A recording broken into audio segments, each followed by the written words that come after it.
नमस्कार मित्रांनो, मेमरी बाईटमध्ये तुमचं पुन्हा एकदा सहस्त्र स्वागत आहे. आपण दोन प्रॅक्टिकल मागे बघितले, स्प्रेडशीटचं, कीप नोट्सचं, नंतर शेअरिंगचं, लिनक्स आणि व्हर्च्युअल मशीन इन्स्टॉलेशनचं. आणि आता पाहू आपण गिटअपमध्ये वेबसाईट कशी आपण म्हणजे स्टॅटिक वेबसाईट कशी इम्प्लिमेंट करू शकतो ते. ठीक आहे, एकदम सिंपल आहे, एकदम सिंपल आहे. फक्त तुम्ही पहा, गिटअपमध्ये यायचं. गिटअपमध्ये गेल्यावरती गिटअप तुम्ही लॉग इन करायचं.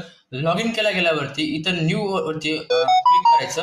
न्यू वरती क्लिक गेल्यावर तुम्हाला तुम्ही तुमच्या रिपॉझिटरीचं नाव बिओ तुम्ही टाकू शकतात. मी टाकून देतो.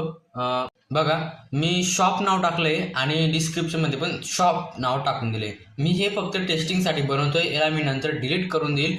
आणि बघा, तुम्ही खाली आल्यावरती फक्त शॉप आणि शॉप मी टाकले आणि इथं काहीच करायची गरज नाही. इथं फक्त आपल्याला पब्लिश नाव इथं तुम्हाला पाहिजे कन्फर्म करून घ्या आणि क्रिएट रिपॉझिटरीवर क्लिक करून द्यायचं. ठीक आहे, नंतर तुमच्या समोर असा इंटरफेस दिसेल. त्याच्यावरती आपण बघू शकतात, इथं आपल्याला असा इंटरफेस दिसला आहे. आपली ही रिपॉझिटरी आहे आणि ह्या रिपॉझिटरीवरती आपण काय करायचं, क्रिएट न्यू फाईल वरती क्लिक करून द्यायचं. इथं काय करायचं, एकदम सिंपल आहे. तुमचा जो कोड असेल, तुमचा जो पण कोड असेल तो इथं पेस्ट करून द्यायचा. HTML मी पेस्ट करतो. थांबा एक मिनिटं, मी तुम्हाला तसं डायरेक्ट दाखवतो. बघा, हा कोड इथं टाकून दिला आहे. आणि आता ह्या कोडला मी काय करतो, इथं फक्त कमिट चेंजेस नावाचा ऑप्शन आहे, ते कमिट चेंजेसवरती क्लिक करतो. नंतर तुम्हाला इथं क्रिएट शॉप डॉट इथं तुमचं इथं नाव असेल ते मी कट करतो. इथं डिस्क्रिप्शन तुम्ही टाकू शकतात. मी शॉप टाकलं. शॉप टाकल्यानंतर मी इथं कमिट चेंजेस केलं. हे बघा, तुमच्या समोर असा इंटरफेस दिसेल. ठीक आहे, काय करायचं, नंतर सेटिंगमध्ये जायचं. सेटिंगमध्ये गेल्यावरती आपण कुठे मेनमध्ये होतो ना. ठीक आहे, सेटिंगमध्ये गेल्यावरती आपण जाऊ, पेजवरती जायचं. पेजवरती गेल्यावरती आपल्याला इथं ऑप्शन दिसेल हे. ठीक आहे, इथं काहीच करायचं नाही. इथं फक्त आपल्याला दोन ऑप्शन क्लिक करायचे. इथं ननच्या ऐवजी आपल्याला इथं मेन सिलेक्ट करायचं. का? कारण आपण मेन ब्रांचमध्ये होतो आणि इथं रूटच राहू द्यायचे.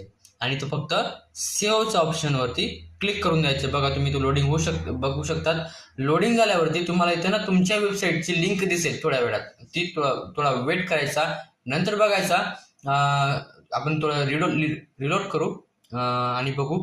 बघा, तुम्ही पाहू शकता तिथं येलो डॉट दिसतोय तुम्हाला, म्हणजेच बॅकएंडमध्ये लोडिंग चालते ती. तुम्ही डिटेल सुद्धा पाहू शकतात.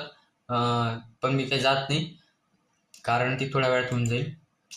तरी ही सगळी लोडिंग चालते, बघू शकतात आपण. Okay, it's done. बघा, सक्सेस आलं. काय करायचं, सेटिंगमध्ये जायचं. सिम्पली तुम्ही इथून पण जाऊ शकतात, इथून पण आता सेटिंगमध्ये गेल्यावरती आपल्या पेजेसवरती जायचं. बघा, इथे तुम्हाला लिंक दिसेल. ती लिंक